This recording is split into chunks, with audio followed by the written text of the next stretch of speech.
The wedding invitation arrived on expensive cardstock. My mother's initials embossed in gold. Margaret and Tyler request the pleasure of your company, ... I stared at the formal script, reading Tyler Morrison's name for the third time. My childhood best friend. The kid who'd spent more nights at our house than his own growing up. The man I'd considered a brother for 32 years. Now he was marrying my 58-year-old mother, a woman who had inherited substantial wealth from my late father and accumulated even more through shrewd investments over the past decade. The ceremony was scheduled for next weekend. Intimate family only, which apparently now included me as both best man and stepson.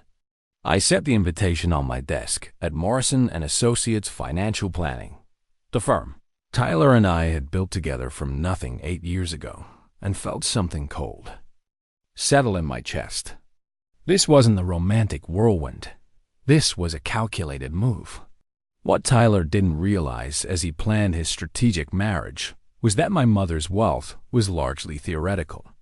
The real control, the trusts, the investment accounts, the property, these all flowed through legal structures I'd quietly established years ago after my father's death. Tyler thought he was marrying into millions. He had no idea he was actually marrying into my carefully constructed maze of legal protections, with me holding every key that mattered. My name is Marcus Wellington, 34 years old, senior partner at Morrison & Associates Financial Planning. I specialize in estate planning and wealth protection for high net worth families, a kind of intricate legal and financial architecture that shields assets from taxes, creditors, and opportunistic relationships. It's work that requires absolute precision, deep understanding of complex regulations, and the ability to anticipate problems years before they manifest. Skills I'd originally developed to protect my family's wealth after my father's unexpected death, but that had proven invaluable in building a successful practice. Tyler Morrison had been my closest friend since elementary school. We'd grown up on the same street, played on the same sports teams, attended the same university where we'd studied business and finance together. After graduation, we'd started our financial planning firm with a shared vision of helping wealthy families protect their assets across generations. Tyler handled client relations and business development. He was naturally charming, persuasive, able to build trust quickly. I focused on the technical side, legal structures, tax optimization, regulatory compliance. For 8 years, our partnership had been successful. We built a client base of over 200 families with combined assets exceeding $800 million under management. Our fee structure was generous, our expertise respected. Tyler earned well over $300,000 annually, lived comfortably in a downtown condo, drove a BMW, took expensive vacations. By any reasonable measure, he was financially successful. But Tyler had always harbored deeper ambitions. He wanted the lifestyle our clients enjoyed: the multiple homes, the private jets, the generational wealth that provided ultimate security. He'd grown increasingly resentful over the years, particularly when clients his own age inherited fortunes he could never earn through work alone. My mother, Margaret Wellington, had become a focal point of Tyler's attention following my father's death 5 years ago. Dad had been a successful commercial real estate developer who'd built a portfolio worth approximately $12 million at the time of his death. Mom had inherited everything and, guided by my advice, had invested shrewdly. Her net worth had grown to nearly $18 million by current estimates, a fact Tyler would have learned through casual conversation over family dinners and holiday gatherings. What Tyler didn't know was that none of this wealth was actually accessible to my mother in the way he imagined. In the aftermath of my father's death, I'd worked with a team of attorneys to establish a complex web of trusts and legal entities designed to protect the family assets from estate taxes, potential lawsuits, and exactly the kind of opportunistic marriage Tyler was now pursuing. The core structure was elegant in its simplicity. My mother was the beneficiary of multiple trusts that provided her with substantial income and lifestyle maintenance. But she couldn't access the underlying assets directly. I served as trustee for most of these entities, with decision-making authority over distributions, investments, and major financial decisions.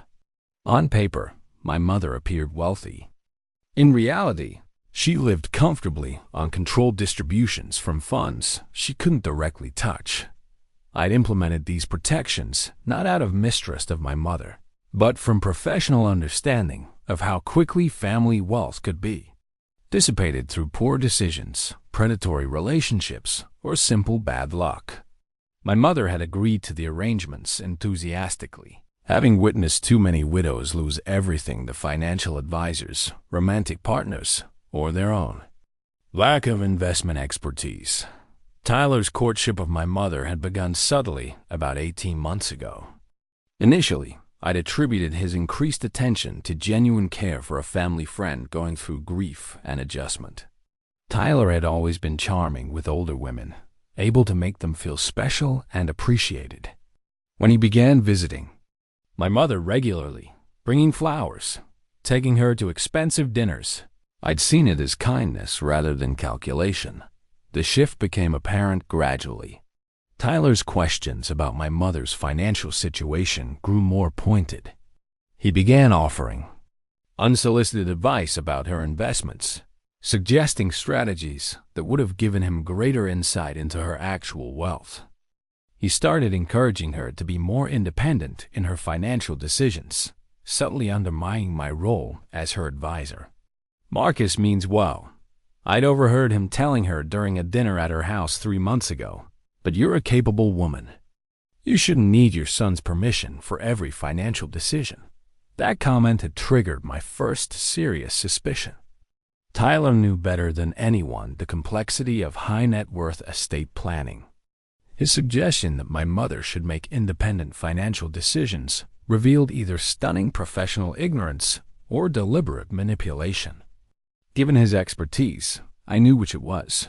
Over the following weeks, I quietly investigated Tyler's own financial situation. What I discovered explained everything. Despite his substantial income from our firm, Tyler was significantly leveraged. He owned approximately $1.8 million in real estate against $1.4 million in mortgages. His investment accounts totaled roughly $400,000, but he carried $180,000 in various debts. His net worth was positive, but modest, certainly not sufficient to support the lifestyle he increasingly craved. More concerning were recent developments. In his personal finances, Tyler had been making inquiries about borrowing against his stake in our firm, something that would require my approval as his partner. He'd also been researching luxury real estate in markets well beyond his current means. Everything pointed to a man planning for a significant increase in available assets. The marriage proposal had apparently happened during a weekend getaway to Napa Valley, a trip Tyler had planned and paid for, complete with a ring estimated to cost at least $40,000. My mother had called me immediately afterward, giddy with excitement about her unexpected romance.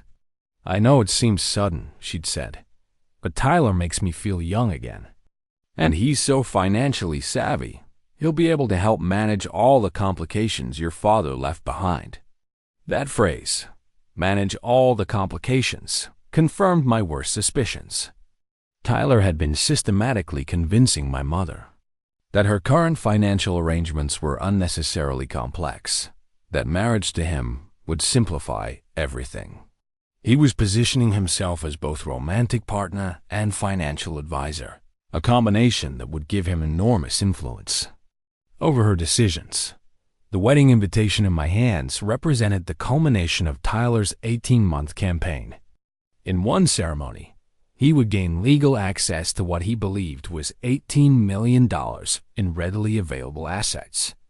What he didn't realize was that marriage to my mother would actually give him control over approximately $340,000 in checking and savings accounts, her personal spending money, while the real wealth remained locked away in trusts where I retained ultimate authority.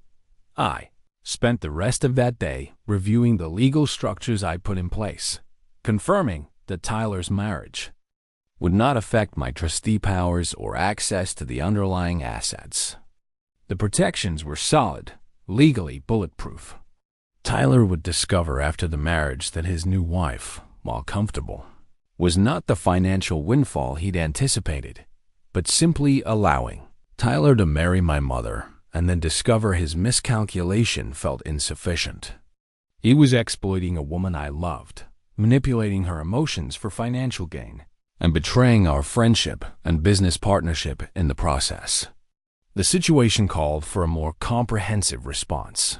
Over the next few days, I developed a plan that would expose Tyler's motivations while protecting my mother from emotional and financial harm.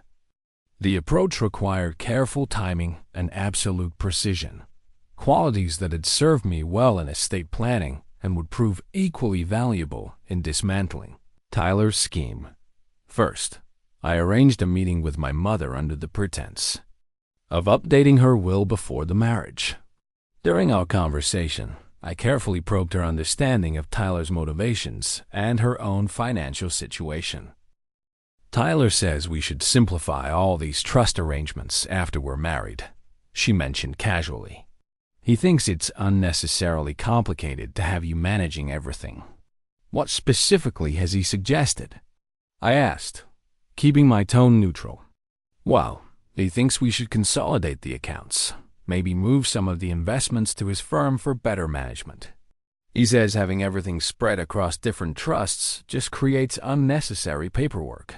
I nodded thoughtfully. And? You're comfortable with Tyler having access to the account information? Of course, she said, with the confidence of someone who trusted completely. We'll be married. What's mine will be his. This conversation confirmed that Tyler had been systematically preparing my mother to restructure her finances after their marriage. He'd been building the case for months, positioning himself as a more capable manager while suggesting that my protections were obstacles rather than safeguards. The next step involved documenting Tyler's true motivations. I authorized a forensic accountant to analyze Tyler's financial records, something I could do as his business partner during our routine annual review. The analysis revealed the full scope of his leverage and recent spending patterns, including the expensive engagement ring and wedding preparations that had stretched his resources to their limits.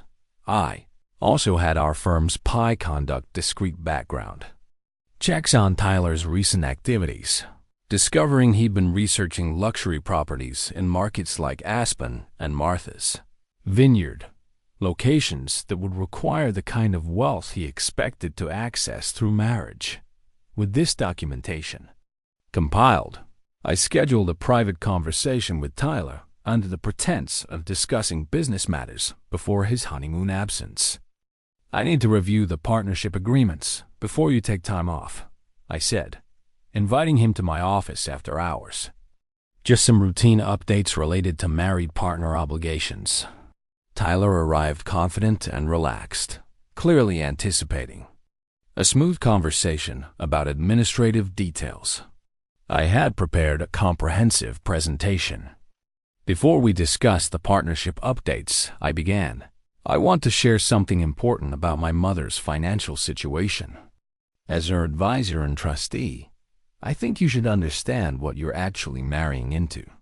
Tyler's expression remained neutral, but I caught a flicker of attention at the word trustee. I opened my laptop and displayed a simplified version of my mother's estate structure, showing the trusts, the distributions, and the actual cash flow available to her personally. As you can see, I explained methodically, my mother receives approximately $28,000 monthly in trust distributions. She has direct access to about $340,000 in personal accounts. The remaining $17.6 million is held in irrevocable trusts where I serve as trustee. Tyler studied the information, his practiced poker face gradually giving way to confusion. This seems unnecessarily restrictive. Why wouldn't Margaret have direct access to her own money? Asset protection, I replied calmly. Estate tax. Minimization. Protection from creditors and predatory relationships. Standard practice for high net worth families. Predatory relationships? Tyler's voice carried a slight edge. People who might marry for financial access rather than genuine affection, I clarified, meeting his gaze directly. It's more common than you might think. The silence that followed was profound. Tyler was clearly recalculating, processing the gap between his expectations and reality. Of course, I continued, marriage wouldn't change these arrangements. The trusts are irrevocable, and my authority as trustee continues regardless of my mother's marital status. Tyler's composure cracked slightly. Surely there's some provision for a spouse to have input on financial decisions. None, I replied. Simply, the trusts were specifically designed to prevent external influence over family assets. I watched Tyler process this information, his mind working through the implications. Everything he'd planned, all the financial projections he'd made, the lifestyle changes he'd anticipated, all suddenly impossible. There's one more thing, I added, opening another file. I'd been reviewing your personal financial situation as part of our annual partnership assessment. I'm concerned about your leverage levels and recent spending patterns. I presented the forensic analysis, his debts, his cash flow problems, the expensive engagement ring that had strained his resources. His face grew paler with each revelation. This level of personal financial stress could affect your judgment with clients, I noted. I'm particularly concerned about the timing of your engagement relative to these financial pressures. Tyler was no longer maintaining his composed facade. What are you suggesting, Marcus? I'm suggesting you have a choice, I replied evenly. You can proceed with this marriage and discover that your financial expectations were unrealistic. Or you can reconsider your motivations and make a different decision. And if I proceed, then you'll be marrying a wonderful woman who lives comfortably on trust distributions she can't control, while remaining in a business partnership with someone who's documented your mercenary motivations. I imagine that would become uncomfortable for everyone involved. Tyler stood abruptly, his charm completely abandoned. You planned this. You've been watching me, documenting everything. I've been protecting my family and our business, I corrected, just as I would with any potential threat to either. He paced to the window, staring out at the city lights. What do you want from me? I want you to end this engagement honestly, I said. Tell my mother you've realized you're not ready for marriage. Take some time to get your own finances in order. We can reassess our business partnership after you've demonstrated better judgment. And if I don't? I opened one final folder. Then I'll be forced to share this analysis with my mother before the wedding. I'll also need to reconsider your role in our firm, given the ethical issues raised by your attempt to manipulate a client for personal gain. Tyler returned to his chair, studying the documents spread across my desk. The evidence was overwhelming and professionally damaging. His reputation in our industry would be destroyed if this became public. You've thought of everything, he said. Finally, it's what I do, I replied. Plan for contingencies, protect against risks, ensure desired outcomes. The conversation continued for another hour, Tyler gradually accepting the reality of his situation. By the end, he'd agreed to end the engagement within the week, citing personal readiness issues rather than revealing his true motivations. He would also take a leave of absence from our firm to address his financial problems and ethical lapses. Tyler ended the engagement 3 days later, exactly as we'd discussed. My mother was heartbroken, but not suspicious. Tyler's performance was convincing, filled with regret about rushing into commitment and needing time to sort out his life. She accepted his explanation with the graciousness that had made her vulnerable to his manipulation in the first place. Within a month, Tyler had quietly left our firm entirely, selling his partnership stake back to me at fair market value. He relocated to another state, taking a position with a larger financial planning company, where his past would be less visible. My mother recovered from the disappointment more quickly than I'd expected. The experience seemed to have awakened her awareness of her own vulnerability to manipulation. She began taking a more active interest in her financial arrangements, asking better questions and developing a more sophisticated understanding of the protections I'd established. 6 months later, she met Robert Chun, a widowed professor of literature at the local university. Their relationship developed slowly, built on shared interests in books, travel, and gardening rather than financial compatibility.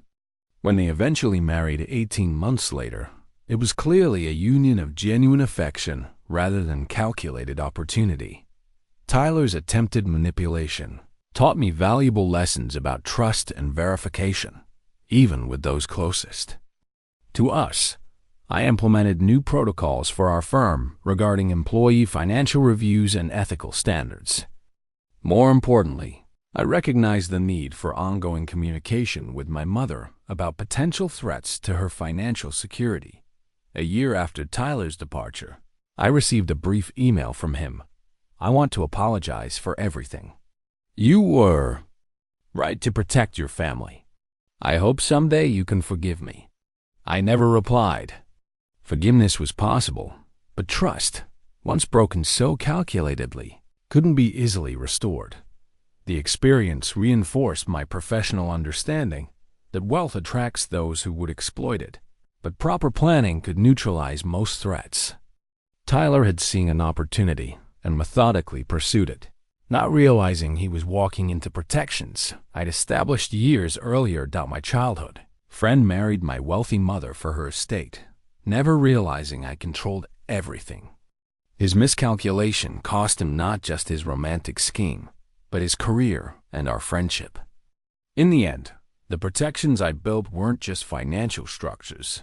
They were a comprehensive defense system that preserved not only family wealth, but family integrity. Tyler learned too late that some puzzles can't be solved through charm and manipulation. Sometimes, the person you're trying to outmaneuver has already thought several moves ahead, building safeguards you never knew existed, until it's too late to change course.